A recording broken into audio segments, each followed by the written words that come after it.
Et concernant la Belgique, le prochain comité de concertation se réunira ce vendredi, a indiqué lundi le cabinet du Premier ministre à l'issue d'une réunion de travail avec les ministres-présidents des entités fédérées. Ce comité de concertation planchera sur la mise sur pied du baromètre Corona, ce nouvel instrument de gestion de la crise sanitaire. Et concernant la hausse des prix de l'énergie, le gouvernement et le secteur insistent sur une facturation réaliste. Le ministre de l'économie Pierre-Yves Derman et le secrétaire d'État et la protection des consommateurs Eva de Bleker ont rencontré lundi la Fédération des entreprises belges d'électricité et de gaz à propos des factures d'acompte à l'heure où les prix de l'énergie flambent. Les uns et les autres ont insisté sur l'importance d'une facturation réaliste, ont-ils indiqué dans un communiqué à l'issue de la réunion. De nombreux clients reçoivent la possibilité d'augmenter leur paiement anticipé sur leur facture énergétique afin d'éviter que la facture finale, après le décompte annuel, ne soit trop élevée. Le gouvernement craint toutefois que certains fournisseurs, bien plus que la hausse des prix, Le gouvernement craint toutefois que certains fournisseurs augmentent les paiements anticipés bien plus que la hausse des prix de l'énergie et fassent de leurs clients des prêteurs de fonds sans intérêt. Il rappelle donc aux fournisseurs que l'augmentation de la facture d'acompte doit être proportionnelle et aux clients qu'il est dans son intérêt que cette facture soit correcte et reflète le relevé annuel. Je suis satisfaite que le secteur énergétique confirme que les factures anticipées doivent être réalistes et justifiées et que les fournisseurs d'énergie qui augmentent leurs paiements anticipés au-delà de la hausse des prix et leur consommation pêchent contre ce principe. Il est dans l'intérêt des consommateurs et du fournisseur d'énergie que le paiement anticipé soit correct. Le consommateur veut éviter toute mauvaise surprise sur sa facture finale. Toutefois, l'objectif n'est pas non plus de se mettre à jouer à la banque pour son fournisseur d'énergie, a souligné Madame de Bleker. L'objectif ne peut pas être que les consommateurs jouent les prêteurs de fonds pour le secteur énergétique par des avances excessives. De nouvelles réglementations rendront cette pratique impossible et c'est une bonne chose que le secteur s'engage à les appliquer dès maintenant, a commenté pour sa part M. Derman. La FEBEG a quant à elle appelé à l'introduction rapide du compteur numérique. Les enquêtes menées auprès des clients montrent qu'une grande majorité d'entre eux préfèrent que leur facture annuelle soit aussi basse que possible. Le secteur s'efforce de répondre aux souhaits des clients. Pour cela, les fournisseurs proposent des outils permettant aux clients de surveiller leur consommation. Une introduction rapide du compteur numérique est cruciale à cet égard. Et concernant l'expulsion d'un imam marocain qui résidait ici en Belgique, selon un article apparu sur Bruxelles 1 Radio, il y a de nouveaux éléments sur les circonstances de l'expulsion de l'imam Toujkani. Et selon le secrétaire d'État à l'asile et à l'immigration, Sami Mehdi, il dit qu'il y a des signes d'un grave danger pour la sûreté nationale. C'est avec ces mots que le secrétaire d'État à l'asile et à l'immigration, Sami Mehdi, a justifié le retrait du permis de séjour de Mohamed Toujkani la semaine dernière. Un ordre de quitter le pays a été signifié à l'imam principal de la mosquée Al-Khalil à Molenbeek et celui-ci a été informé qu'il lui était interdit d'entrer dans le pays pendant 10 ans. Selon les journalistes de Bruges, ils révèlent ce lundi davantage de détails sur les circonstances de cette expulsion selon l'article apparu sur Bruxelles Radio. Ceux-ci auraient en effet eu accès à des documents de la sûreté de l'État. Il ressort de ces documents que les sermons de l'imam étaient modérés, mais il diffusait des opinions plus extrêmes en cercle restreint selon cet article, notamment sur la culture de la haine contre les juifs ainsi que sur la condition de la femme.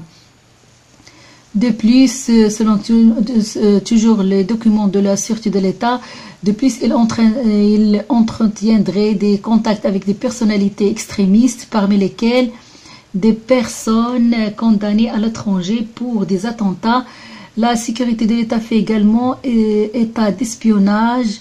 Toujkani aurait travaillé pour les services de renseignement marocains en espionnant des ressortissants du royaume ici en Belgique. Ça veut dire tout ça a fait que le ministre de l'Asile et l'immigration il a retiré son séjour, mais cet imam Mohamed Toujkani il a fait recours grâce à son avocat qui est toujours en Belgique, mais l'imam il est parti au Maroc.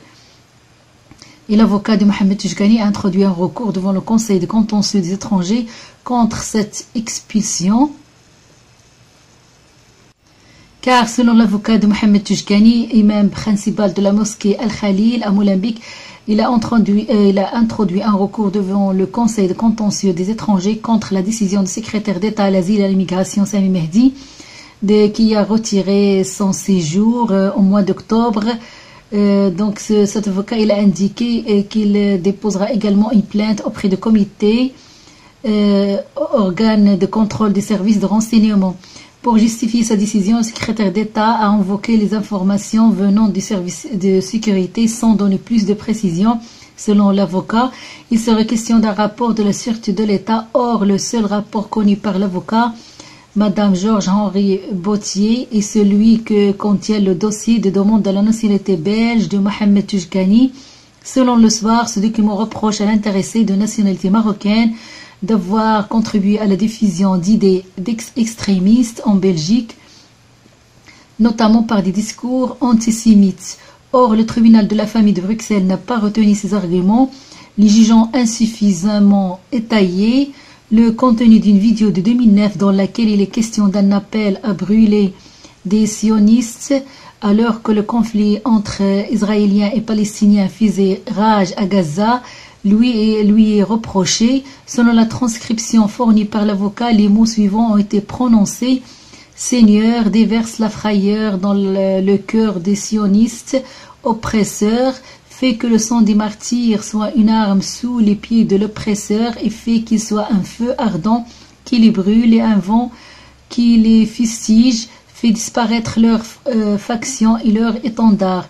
L'imam s'en expliqué et a exprimé ses regrets et a assuré l'avocat en précisant bien qu'il visait les sionistes et non les juifs. Il a d'ailleurs durant sa carrière participé à des collèges internationaux dans lesquels il a côtoyé des personnalités juives. Jamais il n'a été considéré comme anti-juif, a précisé mais Bautier. D'après l'avocat, la décision annoncée jeudi assortie d'une interdiction de pénétrer sur le territoire pendant 10 ans a créé un grand émoi dans la communauté de la mosquée Al-Khalil. Dans un communiqué, plusieurs associations dont la Ligue des imams de Belgique ou encore de la Fédération des mosquées de Bruxelles apportent leur soutien à l'imam Toujkani. Ils se disent stupéfaits par la décision du retrait du titre séjour et expliquent qu'il n'a cessé de promouvoir un message de paix. Et selon Albert Bourla, il est confiant et c'est le directeur de Pfizer estime que nous allons bientôt reprendre une vie normale. Directeur général de Pfizer depuis janvier 2019, Albert Bourla est en tournée médiatique en France. Depuis son bureau à New York, il a donné 2 interviews exclusives, l'une à la BFTM TV pour la télé et l'autre au Figaro pour la presse écrite. Pour lui, conscient que le coronavirus va encore impacter nos vies pendant plusieurs années, il s'est néanmoins montré positif pour le futur. Selon lui, nous sommes bien placés pour un retour à une vie normale dès le printemps prochain. Le scénario le plus probable, c'est que le virus va continuer de circuler pendant de nombreuses années, mais le plus important, c'est de pouvoir revenir à notre vie d'avant. Grâce aux outils créés par la science, je suis convaincu que cette vague sera peut-être la dernière avec autant de restrictions, a déclaré Albert Bourla sur la BFM. Et le patron de Pfizer est également revenu sur le futur des vaccins contre le Covid-19. Pour moi, il est important d'avoir 3 doses, puis une dose par an, sauf pour les personnes immunodéprimées qui pourraient se faire vacciner tous les trimestres, a-t-il estimé.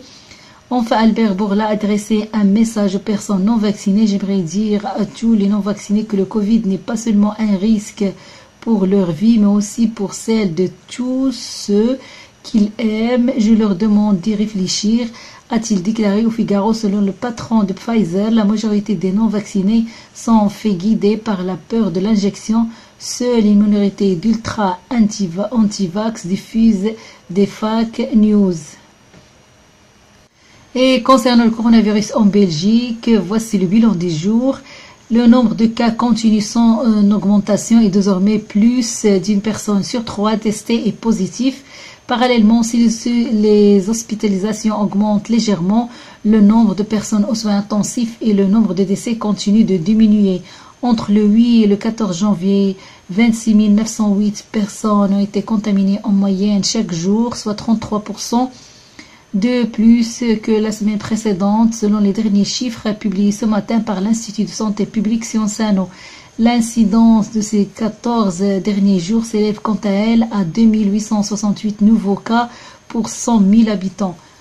Pour le variant Omicron, sur la moyenne des 7 derniers jours, le variant Omicron représente 89,5% des contaminations, c'est-à-dire une augmentation de 17,1% contre 8,3% pour le variant Delta. Pour le vaccin, il y a 5 870 764 personnes ont reçu une troisième dose dite booster, soit 51% de la population. Le taux de personnes ayant reçu le booster varie fortement. 58% en Flandre, 45% en Wallonie, 45% en communauté germanophone et 28% à Bruxelles. 8 834 701 personnes ont reçu la première salve de vaccination complète, les 2 doses, soit 77% de la population. Le taux de vaccination totale varie aussi entre les différentes régions du pays. 81% en Flandre, 72% en Wallonie, 68% en communauté germanophone et 60% à Bruxelles. Pour les nouvelles hospitalisations, il y a 205,1 par jour en moyenne entre le 11 et le 17 janvier, soit une augmentation de 13%.